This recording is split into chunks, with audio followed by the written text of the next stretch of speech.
Friends எல்லாருக்கும் என்னுடைய முன்னிரவு வணக்கம். நான் கார்த்திக். இது வரைக்கும் நம்ம சேனலில் கவிதை, ஆடியோ ஃபிலிம்ஸ், அப்புறம் மோட்டிவேஷன் ஷார்ட்ஸ் இந்த மாதிரி வீடியோஸ்லாம் போட்டோம். இது எல்லாத்துக்கும் சப்போர்ட் பண்ண உங்களுக்கு ரொம்ப தேங்க்ஸ். இப்போ நான் ஒரு கதை போட போகிறேன். இந்த கதை நான் படித்ததில் எனக்கு ரொம்ப பிடிச்ச ஒரு கதை. உங்களுக்கும் இந்த கதை பிடிக்கும்னு நம்புகிறேன். இதில் ஏதாவது சிறு சிறு தவறுகள் இருந்தால் பொறுத்துக்கோங்க. அடுத்தடுத்த கதைகள்லாம் நம்ம சரி பண்ணிக்கலாம். கதையோட தலைப்பு கட்டுறது கையளவு. அது ஒரு மீன் மார்க்கெட். காலை நேரத்தில் ரொம்ப பரபரப்பாக போய்கிட்டு இருக்க ஒரு மீன் மார்க்கெட். அங்கே 2 சிறுவர்கள் மீன் கடை வச்சு இருக்காங்க. அப்போது அந்த சிறுவர்கள்ட்ட ஒரு நடுத்தர வயது மனிதர் மீன் வாங்க வராரு. வந்தவர் முதல் சிறுவனை பார்த்து, இந்த மீன் எவ்வளோ அப்படின்னு கேட்குறாரு. அவன் இது 100 ரூபா அப்படிங்கிறான். அவருக்கு உடனே ஷாக் ஆகிடுது. என்னடா 100 ரூபா சொல்கிறான் அப்படின்னு. என்னப்பா இந்த மீனை போய் 100 ரூபா சொல்கிற, கம்மியாக கொடுக்க மாட்டியா அப்படின்னு கேட்குறாரு. இல்லைங்கய்யா 100 ரூபா தான் அப்படின்னு சொல்லி அவன் சொல்லிடுறான். சரிப்பா, நான் பக்கத்து கடையில் பார்த்துக்கிறேன் இப்படி சொல்லிட்டு அவர் கிளம்புறாரு. பக்கத்து கடைக்கு போயிட்டு அந்த மீனோட விலை கேட்குறாரு. அவன் சொல்கிறான், இது 200 ரூபா அப்படின்னு. 200 அப்படின்னு அவருக்கு மறுபடியும் ஒரு அதிர்ச்சி. ஏன்னா 100 ரூபாய்க்கே அதிர்ச்சி ஆனவர் இல்லையா, அப்புறம் 200 ரூபாய்க்குனா இன்னும் அதிர்ச்சி தானே ஆவார். அவருக்கு ஒரே அதிர்ச்சி.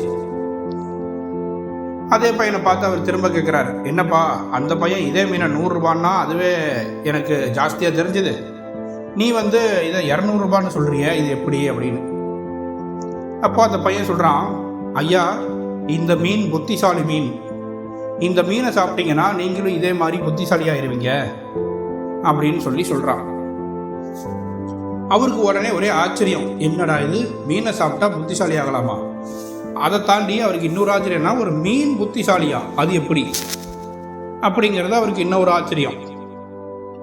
சரி நம்மளும் முயற்சி பண்ணி பார்க்கலாமே அப்படின்ட்டு, சரிப்பா 200 ரூபாய்க்கு கொடு அப்படின்னு சொல்லி அவர் வாங்கிட்டு போகிறாரு. ஏன்னா நம்ம மனுஷங்களுக்கு புதுசாக ஒரு விஷயம் வந்தால் அதை உடனே சோதனை பண்ணி பார்த்துடணும் அப்படிங்கிற அந்த ஆர்வம் இருக்கும் இல்லையா. அந்த ஆர்வத்தில் இவரும் தன்னோட புத்திசாலித்தனத்தை அதிகரிச்சுக்கிறதுக்காக அந்த மீனை வாங்கிட்டு போகிறாரு. முதல் நாள் வாங்கிட்டு போகிறாரு, சமைச்சு சாப்பிட்றாரு. எந்த ஒரு முன்னேற்றமும் தெரியல. அடுத்த நாள் இப்படியே ஒரு வாரம் கடந்து போகுது. அந்த மீன் வாங்கிட்டு போனார் இல்லையா, அவருக்கு தன்னுடைய புத்திசாலித்தனத்தில் எந்த ஒரு முன்னேற்றமும் ஏற்பட்டதா தெரியல. அவருக்கு ரொம்ப கோபம் வந்துடுது. அதே கோபத்தோடு அந்த மீன் மார்க்கெட்டுக்கு போகிறாரு. அன்னைக்கும் அதே 2 பசங்க மீன் கடை வச்சு வியாபாரம் பண்ணிக்கிட்டு இருக்காங்க. அந்த 2வது மீன் வாங்கின பையன்கிட்ட போய் கோபமாக இப்படி கேட்குறாரு, ஏப்பா இந்த மீனை சாப்பிட்டா புத்திசாலித்தனம் அதிகரிக்கும்னு சொன்ன, இந்த மீன் புத்திசாலி மீனுன்னு சொன்ன, என்னோட புத்திசாலித்தனத்தில் எனக்கு எந்த மாற்றமும் இருக்கிற மாதிரி தெரியல, நீ என்னை ஏமாத்திட்ட, இந்த வயசுலேயே உனக்கு எதுக்கு இந்த வேலை, ஒழுங்கா என் பணத்தை திருப்பி தரியா இல்லை நான் போலீஸுக்கு போகட்டா அப்படின்னு ஒரே கோபத்தில் கத்துறாரு. ஏன்னா மனிதர்களுக்கு தாங்கள் நினைத்தது நடக்கலை, தாங்கள் எதிர்பார்த்தது கிடைக்கல அப்படின்னா கோபம் வர்றது இயல்பு தானே. அவருக்கும் அதே கோபம் வந்துருச்சு. உடனே அந்த பையன்கிட்ட இதே கோபப்பட்டு கத்துறாரா. அவன் ரொம்ப சாதாரணமாக கேட்குறான், ஐயா இந்த மீனை வாங்கிட்டு போய் நீங்கள் 1 வாரமாக சாப்பிட்டீங்க. 1 வாரமாக சாப்பிட்டோம் உங்கள் புத்திசாலித்தனத்தில் எந்த முன்னேற்றமும் ஏற்படலை அப்படிங்கிறது நீங்கள் இப்போ தான் யோசிக்கிறீங்க அப்படின்னா, அப்போ நீங்கள் ஒரு சிறந்த புத்திசாலியாக ஆகிட்டதா தானே அர்த்தம். அப்புறம் எப்படி நீங்கள் என் மேலே குறை சொல்லலாம்? இதில் நான் எங்கே உங்களை ஏமாத்துறதா வருது, நீங்களே சொல்லுங்கள் அப்படின்னு அந்த பையன் அவரு கேட்ட கேள்வியை அவருக்கே திருப்பி விடுறான். அவர் அப்படியே திகைச்சு போய் நிற்கிறாரு, என்னடா இது அப்படின்னு. அங்கதான் அந்த பையன் அவருக்கு ஒரு விஷயத்தை உணர்த்துறான். கற்றது கையளவு, கல்லாதது உலகளவு. சரிங்களா?